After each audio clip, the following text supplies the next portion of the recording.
تو مسٹر امان، میں کورٹ میرج سے جڑے مسائل پہلے ہی تمہیں بتا دوں، بعد میں مت کہنا بتایا نہیں۔ شامین راکنگ چیئر کو گول گول گھما رہی تھی۔ جی مس شامین بتائیے، اور اپنی چونچ بند رکھیے پھر۔ امان نے برا سا منہ بنایا۔ شامین بات کو طول دیے جا رہی تھی۔ پسند کی شادی میں ہوتا یہ ہے کہ لڑکی کے گھر والے لڑکے پر 365 کے تحت FIR کروا دیتے ہیں۔ اس صورتحال میں لڑکے کو چاہیے فوراً لڑکی کا 164 کا بیان مجسٹریٹ کے سامنے کروائے، جس میں لڑکی لڑکے کے حق میں بیان دے، اور اس کے ساتھ ہی لڑکی کو چاہیے ضمانت قبل از گرفتاری کروا لے اور ہائی کورٹ میں کواشمنٹ آف FIR کے لیے رجوع کرے۔ شامین بے پرواہی سے بیٹھی اسے تفصیل سے آگاہ کر رہی تھی۔ او میری ماں، سب کچھ کر لوں گا، پہلے جس کام کے لیے تمہارے پاس آئے ہیں۔ امان نے اب کی بار تقریباً ہاتھ جوڑے تھے۔ سعدی اور شامین اس کی اجلت پر مسکرا رہے تھے۔ اچھا ولی کون ہے لڑکی کا؟ شامین اب کے سیریس ہو کر ایک فائل نکال کر اس میں کچھ لکھنے لگی۔ میں ہوں، سعدی نے جواب دیا۔ مجسٹریٹ تھوڑی دیر تک فارغ ہو جائیں گے، پھر میرج پیپرز پر ان کے سگنیچر ہوں گے، پھر کچھ فارمیلٹیز پوری ہوں گی، پھر ہوگا نکاح۔ شامین نے چٹکیوں میں مسئلہ حل کیا۔ پھر واقعی تھوڑی دیر میں ضروری کارروائی کے بعد اینا امان کی ہو گئی۔ مینا بعد میں کوئی مسئلہ نہ کرے، اس لیے اینا نے 164 کا بیان بھی مجسٹریٹ کو دے دیا۔ عدالت سے نکل کر وہ چاروں دوبارہ شامین کے چیمبر کی طرف بڑھے۔ لوگوں کا رش پہلے کی نسبت کافی کم تھا۔ اب آ گیا سکون مسٹر کاظمی۔ چیمبر میں پہنچ کر شامین نے امان سے پوچھا، آف کورس۔ امان نے سر جھکا کر شرمانے کی ایکٹنگ کی تو شامین کا زوردار قہقہ چیمبر کی در و دیوار سے ٹکرایا۔ اچھا سعدی، تو امان کو لے کر پیچھے پیچھے میرے گھر پہنچ، میں اینا کو لے کر پہلے نکلتی ہوں۔ گاڑی کی چابیاں اٹھائے کور کو ٹھیک کرتی وہ اٹھی۔ ویسے تمہارے پاس کوئی کیس ویس نہیں آتا جو یہ کنوارا بوتھا لیے ہمارے ساتھ چل پڑی ہو؟ امان نے اسے چھیڑا۔ ہاں، میں تو ہوں ہی ویلی مطلبی انسان۔ And for your kind information Mister Kazmi, I am not کنوارا بوتھا۔ میرا ایک عدد منگیتر ہے، ترکی میں سرجن ہے، بہت جلد میں نے اٹھ جانا ہے اس کے ساتھ۔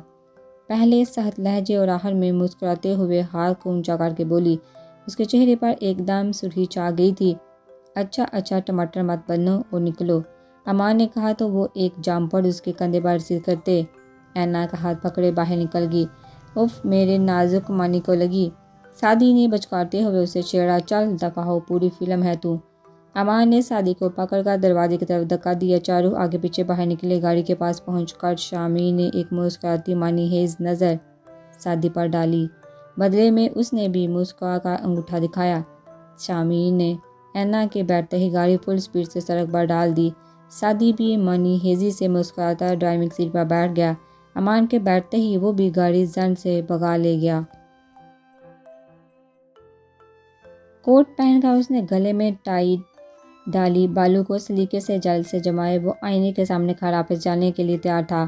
کوٹ کے بٹن بند کرتے وہ سرسی سی نظر سوئی ہوئی دانین پر ڈال دیتا تھا۔ تیاری مکمل کر کے اس نے قد آور آئینے میں اپنا سراپا دیکھا۔ دانین کو دیکھتا وہ چلتا ہوا اس کے سرہانے پہنچا۔ کچھ دیر کھڑا وہ اسے دیکھتا رہا، پھر ہاتھ بڑھا کر بازو سے پکڑ کر اسے زور سے جھنجھوڑا۔ کیا ہے؟ دانین کی آنکھیں بند نیند سے بجھل تھی۔ وہ کھا جانے والے لہجے میں بولی تھی، آفس جا رہا ہوں، ناشتہ بنا کر دو۔ اصابر کہہ کر اپنا فون چیک کرنے لگا۔ کون سا جہاد پر جا رہے ہو؟ خیر، وغیرہ بھی سے کہہ دو بنا دے گی، مجھے مت تنگ کرو، نیند آ رہی ہے مجھے۔ تکیہ بازو کے نیچے رکھتے وہ آڑی ترچھی پھر سے لیٹ گئی۔ دانین اٹھو۔ اس بار اصابر نے دونوں بازو سے پکڑ کر اٹھایا اور نیچے کھڑا کر دیا۔ کیا بدتمیزی ہے، دانین کا تو مانو دماغ گھوم گیا تھا۔ اب تو اٹھ گئی ہو، ناشتہ بنا دو اب، اصابر نے طنزیہ مسکراہٹ کے ساتھ کہا تو دانین نے کچھ پل اسے دیکھا اور پھر پیر پٹھاتی کمرے سے ملحق اسٹڈی میں گھس گئی۔ بھوکے جاؤ میری بلا سے، مجھے نیند آ رہی ہے۔ منہ پر ہاتھ رکھ کر جمائے روکتے ہوئے دانین نے کہا اور دھڑام سے دروازہ بند کر دیا۔ دانین وہ غصے سے بل کھا کر رہ گیا تھا۔ مٹھیاں بینتے وہ اسٹڈی کے دروازے کو کھولنے آگے بڑھا مگر دانین اسے اندر سے لاک کر چکی تھی۔ اسے دانین پر اس کی ہمت پر غصہ آ رہا تھا جبکہ دانین اسے وہی لوٹا رہی تھی جو سوغات وہ اسے دے چکا تھا۔ ایگو اور سیلف ریسپیکٹ ہرٹ ہونا کسے کہتے ہیں؟ دانین اسے اچھے سے باور کروا رہی تھی۔ غصے سے ساور کی سر کی رگیں تن گئی تھی۔ مٹھیاں باندھ کرتے سختی سے دروازے کو ٹھوکر مارتا وہ باہر نکل گیا تھا۔ سنگاپور میں رات نے اپنے پر پھیلا لیے تھے مگر سنگاپور روشنیوں میں نہایا ہوا تھا۔ رات بھی دن کا سما پیدا کر رہی تھی۔ ایک کی میٹنگ کامیاب رہی تھی۔ کل کی ان کی واپسی کی فلائٹ سی ان کی رہائش سنگاپور کے ایک بہترین ہوٹل میں تھی جس سے شہر کا ویو بہت اچھا دکھائی دیتا تھا۔ اے اور حیا سدوانی اور ان کے سیکرٹریز سب ایک ٹیبل کے ارد گرد بیٹھے کھانے سے لطف اندوز ہو رہے تھے، ساتھ میں تھوڑی ہلکی پھلکی گفتگو بھی کر لیتے تھے۔ حیا کی نظریں اے پر ٹکی ہوئی تھی جنہیں اے اچھے سے محسوس کر رہا تھا مگر پھر بھی وہ نظر انداز کرتے ہوئے مسکرا رہا تھا۔ سب باتوں میں مشغول تھے۔ اے کھانے سے فارغ ہو کر کافی کا کپ اٹھائے گلاس وال کے پاس کھڑا ہوا جس سے شہر میں جلتی بجھتی روشنیاں آتے جاتے لوگ سب دکھائی دے رہے تھے۔ نظر وال کے اینڈ پیچھے لائٹس لگائی گئی تھی جو ہر پل اپنا رنگ بدل رہی تھی جس سے گلاس وال پر مختلف رنگ آ جا رہے تھے۔ اے دلچسپی سے یہ سب دیکھ رہا تھا تبھی اپنے کندھے پر اسے دباؤ محسوس ہوا۔ اس نے پلٹ کر دیکھا تو حیا سدوانی اپنی ازلی مسکراہٹ کے ساتھ موجود تھی۔ وہ مسکراتے ہوئے اتنی اچھی لگتی تھی کہ سامنے اے نہ ہوتا کوئی اور ہوتا تو منٹ نہ لگاتا اس کی زلفوں کی گھنی چھاؤں میں کھو جانے میں۔ کیا دیکھ رہے ہیں مسٹر اے؟ وہ سامنے ہاتھ سینے پر باندھ کر کھڑی ہو گئی۔ روشن شہر جیسے رات کی تاریکی بھی سیاہ نہیں کرتی۔ اے محویت سے گلاس وال کے پار دیکھ رہا تھا جبکہ حیا کی نظریں اس پر جمی ہوئی تھی۔ ایک بات کہوں؟ حیا کی محویت ٹوٹنے کو نہ رہی تھی۔ کہو۔ حیا کافی دیر چپ رہی تھی پھر ایک جھٹکے سے اے کے گلے لگی۔ آئی لو یو اے۔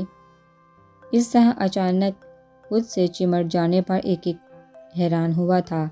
ٹیبل کے پاس بیٹھے سب لوگ ان کی طرف متوجہ تھے، سب دبی دبی سے مسکراہٹ ان پر اچھال رہے تھے۔ حیا اے نے ایک جھٹکے سے حیا کو خود سے الگ کیا اور ایک زوردار تھپڑ اس کے گال پر دے مارا۔ تھپڑ اتنی شدت سے پڑا تھا کہ حیا کے ہونٹوں کا کنارہ پھٹ گیا جس سے خون کی ایک ہلکی سی لکیر نکلی۔ حیا کے گال پر اے کا ہاتھ نشان چھوڑ گیا تھا۔ وہاں بیٹھے سب لوگ منجمد ہو گئے تھے۔ حیا کے اتنے کھلے اور بے باک اظہار پر بھی کسی کو اے سے اس چیز کی توقع نہیں تھی۔ حیا نے بے یقینی سے سامنے کھڑے وجیہہ مرد کو دیکھا جو آنکھوں میں غصے کی چنگاریاں لیے اسے بسم کرنے کو تیار تھا۔ تم نے مجھے تھپڑ مارا؟ حیا غصے کی شدت کے ساتھ چلائی۔ ہاں، کیونکہ تم ڈیزرو کرتی ہو تھپڑ کو۔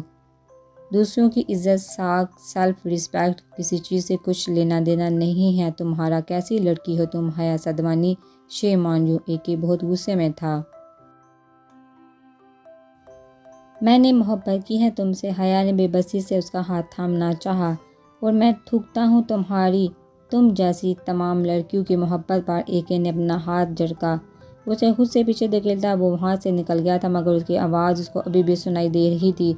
تم بھگتو گے اے، تم میری نفرت کی آگ میں تعمیر جلو گے، میرا انتقام تمہیں جلا کر راکھ کر دے گا۔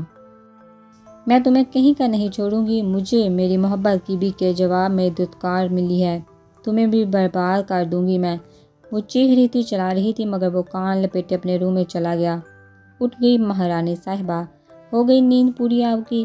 زخمی ٹانگ گھسیٹ کر چلتے سائرہ کچن میں داخل ہوئی جہاں دانین کھڑی آملیٹ بنا رہی تھی۔ تھوڑی سی چوٹ کو نہ جانے اس نے کتنا بڑا کر دیا تھا۔ رسی جل گئی پر بل نہ گیا۔ دانین نے آملیٹ کو پلٹے چبا چبا کر کہا، زیادہ باتیں مت کرو اور ناشتہ بنا کر دو مجھے۔ سائرہ نے ناگواری سے کہا، اچھا تو مس سائرہ ناظم کاظمی ویل چیئر پر بیٹھنا چاہتی ہیں، رائٹ؟ دانین خطرناک مسکراہٹ کے ساتھ اس کی طرف بڑھی تو سائرہ ایک دم ڈر کر پیچھے شیلف سے جا لگی۔ بازو کی ٹکر سے کپ فرش پر گرا اور چھناکے کے ساتھ ٹوٹ گیا۔ کانچ توڑ دیا۔ اماں کہتی تھی اچھا شوگر نہیں ہوتا۔ کہیں تمہاری دوسری ٹانگ بھی نہ ٹوٹ جائے میرے ہاتھوں۔ آملیٹ پلے میں رکھتے دانی نے خطرناک نظر سے اسے دیکھا۔ ڈر کے مارے سائرہ کی ریڑھ کی ہڈی میں سنسناہٹ ہوئی۔ میں نے تو اتنا ہی کہا ہے ناشتہ بنا دو۔ وہ ہکلائی تھی۔ دانین کے تیور ان دنوں اسے کچھ ٹھیک نہیں لگ رہے تھے۔ تم نن نے کیوں کہا مجھے نن ناشتہ بنانے کا جب تک تمہارے ہاتھ فی الحال صحیح سلامت ہے؟ دانی نے اس کی نقل کرتے ہوئے ہکلانے کی ایکٹنگ کی۔ سائرہ منہ بناتے جلد سے کچن سے نکل گئی۔ جو دانین کا انداز تھا وہ اس کا ہاتھ توڑ دینے سے بھی باز نہ آتی۔ سائرہ کے تیزی سے نکلنے پر دانین ہلکا سا مسکرائی اور چائے کا کپ، آملیٹ اور سلائس لیے لاؤنج میں چلی آئی۔ پلیٹ ٹیبل پر رکھ کر وہ بیٹھنے کو مڑی ہی تھی کہ اس کا سر چکرایا۔ چچی کیا ہوا آپ کو؟ اپنے کمرے سے نکلتی سومو اسے یوں سر ہاتھوں سے پکڑے کھڑے دیکھ کر تیزی سے اس کی طرف بڑھی۔ کچھ نہیں سومو، بس ہلکا سا چکر آ گیا تھا۔ دانین اب سنبھل کر صوفے پر بیٹھ گئی تھی۔ جی چچی آپ ٹھیک نہیں لگ رہی، چلیے ہسپتال لے کر چلتی ہوں میں آپ کو۔ ٹھیک ہوں سومو، پریشان نہ ہو تم بلا وجہ۔ ایک ہاتھ میں چائے کا کپ پکڑے دوسرے سے وہ اپنی کان پٹی سہلا رہی تھی۔ چیکس نے کچھ کہا ہے؟ پھر سومو اس کے پاس ہی بیٹھ گئی۔ چہرے سے پریشانی واضح ہو رہی تھی۔ میں اب سب جیسی بن گئی ہوں۔ جتنے دن میں نے اس گھر میں گزارے ہیں ان سے سیکھا ہے میں نے دنیا کے ساتھ۔ جیسی دنیا ہے ویسے چلو، ورنہ تمہیں لوگ نوچکائیں گے، مار ڈالیں گے اور سمجھ بھی نہیں آئے گی کہ کس نے قتل کر ڈالا آپ کا۔ اور میں اب جیسے کوتیسا کے اصول پر چل رہی ہوں، جو زخم مجھے دیے ہیں ان کی کھرنڈ کھرچنے نہیں دوں گی۔ وہ کیا کہتے ہیں؟ این کا جواب پتھر سے۔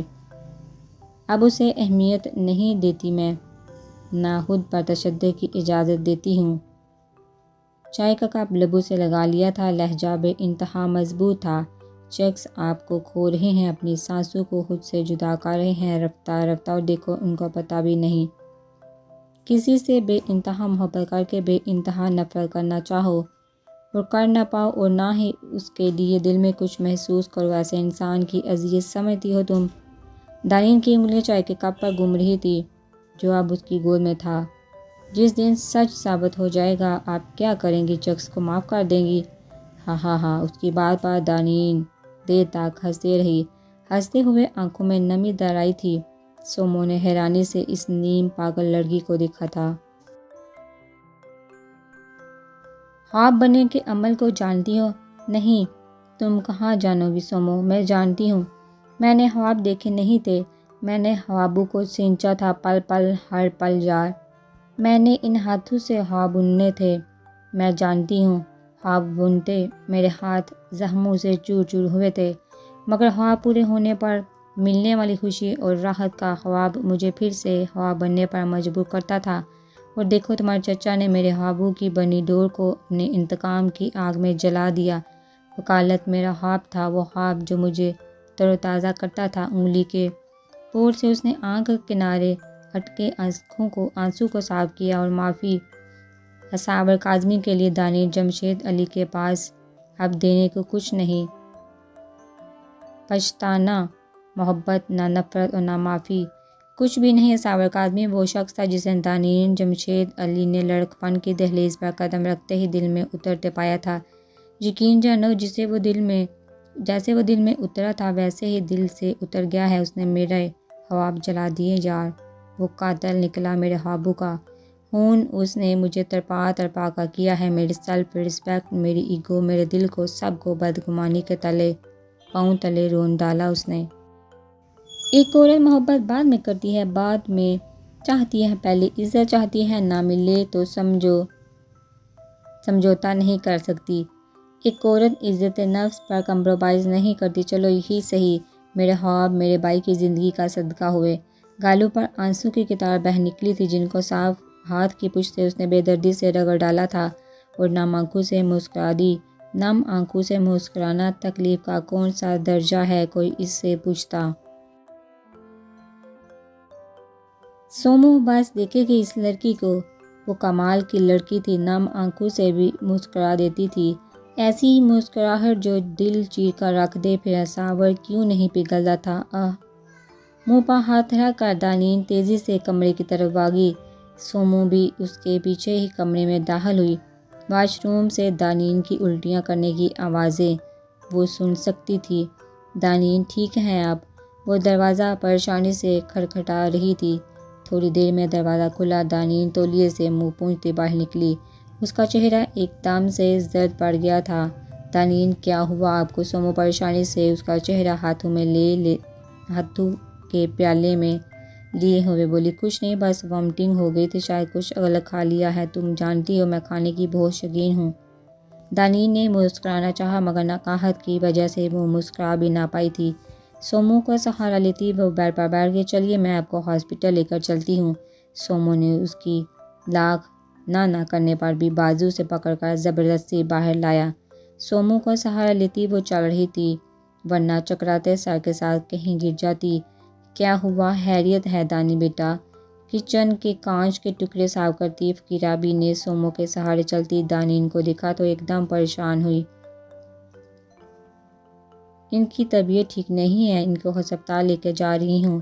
سومو نے جلد میں بات مکمل کی اور دانین کو لیے دروازے سے باہر نکل آئی۔ ڈرائیور سے چابی لے کر اس نے دانین کو گاڑی میں بٹھایا اور گاڑی زن سے کھلے گیٹ سے بھگا لے گئی۔